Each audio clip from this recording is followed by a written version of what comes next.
Oke, saya Andri Prasetyawan, mahasiswa PPG Angkatan 1 Prodi Penjaskes Universitas Tanjung Pura, akan memberitahu apa saja kegiatan non mengajar saya. Ikuti terus.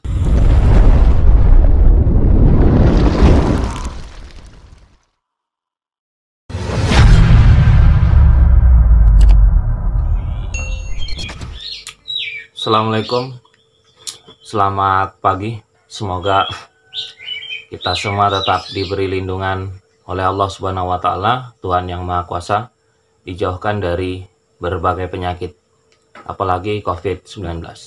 Sebagai guru, tugasnya bukan hanya mengajar, tetapi banyak juga kegiatan non mengajar yang dapat dilakukan oleh guru.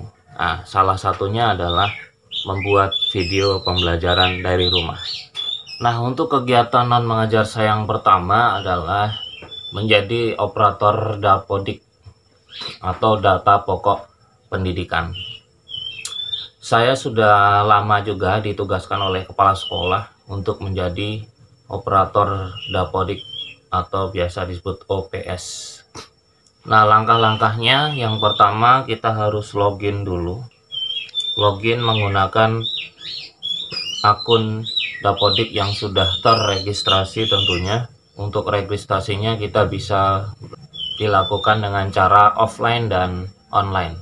Nah, setelah kita berhasil login, maka kita pilih sekolah, maka akan muncul ini adalah tampilan dari aplikasi dapodik sendiri.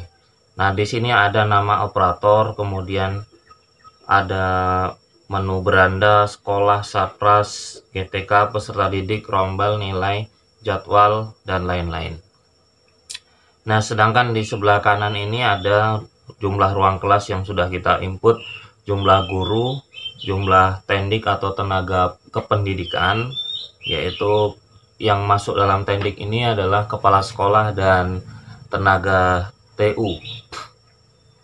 Kemudian jumlah peserta didik dan jumlah rombel. Nah, dapodik ini merupakan jantungnya sekolah. Kenapa?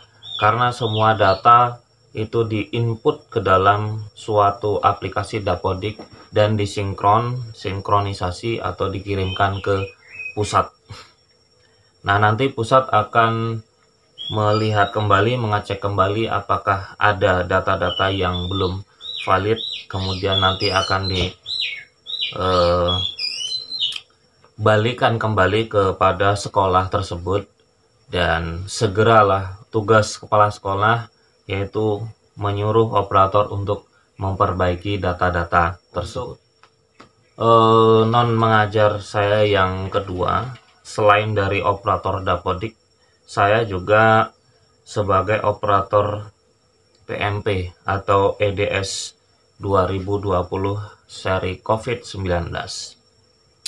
Nah, beberapa waktu yang lalu saya sudah sosialisasikan kepada rekan-rekan di sekolah saya untuk mengerjakan PMP ini menggunakan aplikasi offline survei. Nah, namun terdapat banyak kendala offline survei ini, jadi belum bisa maksimal untuk digunakan. Nah, kuesioner ini isinya tentang bagaimana sih sekolah tersebut, bagaimana cara guru tersebut mengajar, bagaimana guru tersebut melakukan penelitian, apakah guru tersebut pernah diawasi oleh kepala sekolah ketika mengajar ataupun oleh pengawas dari kabupaten ketika mengajar. Contoh soal gambaran perilaku beriman dan bertakwa kepada Tuhan Yang Maha Esa yang diamalkan siswa selama masa darurat COVID-19. Berdoa sebelum dan setelah melakukan aktivitas. Apakah anak ini berdoa atau tidak saat beraktivitas atau belajar selama pandemi COVID-19?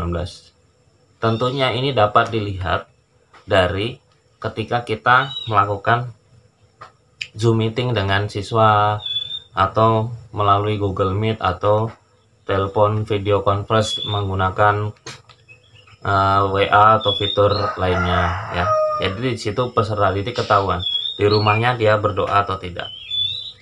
Nah, yang ketiga, saya juga menginput data-data ponsel peserta didik dan guru-guru. Fungsinya untuk apa? Jadi kalau nomor ponsel yang sudah kita kirimkan ke pusat itu nantinya akan mendapatkan bantuan kuota dari pemerintah atau dari Kementerian Pendidikan dan Kebudayaan.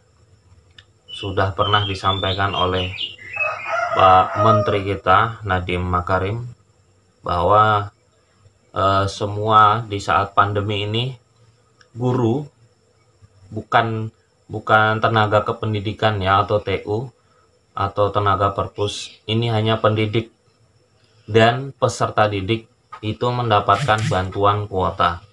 Nah, caranya sama, kita harus login dulu, kemudian nanti di dalamnya ada semacam data peserta didik, data GTK atau guru, kemudian kita klik, kita input lah nomor peserta didik atau guru di dalam situ, kemudian dipilih itu nomor siapa, kepemilikannya, apakah nomor sendiri atau nomor orang tua atau nomor keluarga yang lainnya. Nah, itu bisa kita pilih. Nah, kemudian kita kirim, nanti beberapa hari akan dimasukkan ke dalam siap SPTJM. Nanti SPTJM itu didownload oleh operator, artinya sudah siap SPTJM. Kemudian kita unggah. SPTJM harus ditandatangani oleh kepala sekolah dan dicap basah, kemudian di scan, baru kita unggah ke kirim ke pusat lagi. Maka selang hampir 1 bulan kemudian akan mendapatkan bantuan kuota dari pemerintah. Kemudian kegiatan non mengajar saya yang keempat adalah saya juga selama PPG ini saya konsultasi dengan kepala sekolah. Bagaimana RPP saya, bagaimana bahan ajar saya, bagaimana saya harus melakukan penilaian. Jadi saya tidak hanya konsultasi dengan dosen atau guru pamong, tapi saya juga sering berkonsultasi atau berdiskusi dengan kepala sekolah saya. Yang 2013.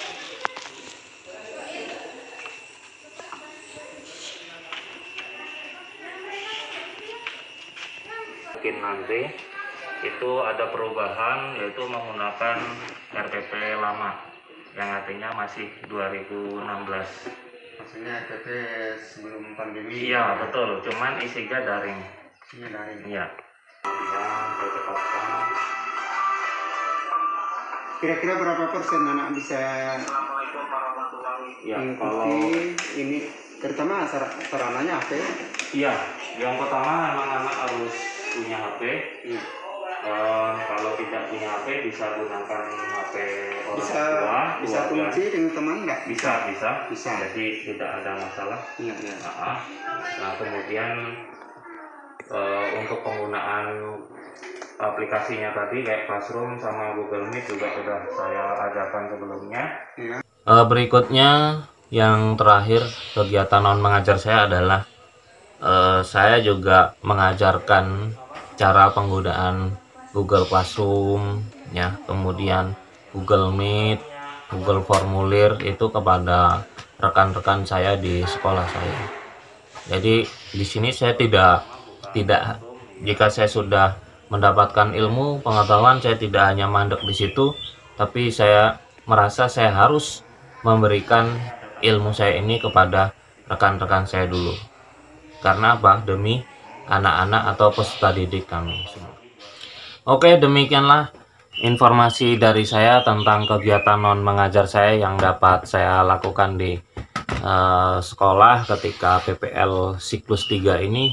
Semoga ini dapat bermanfaat bagi kita semua dan semoga kita selalu diberi kesehatan, dijauhkan dari penyakit terutama COVID-19.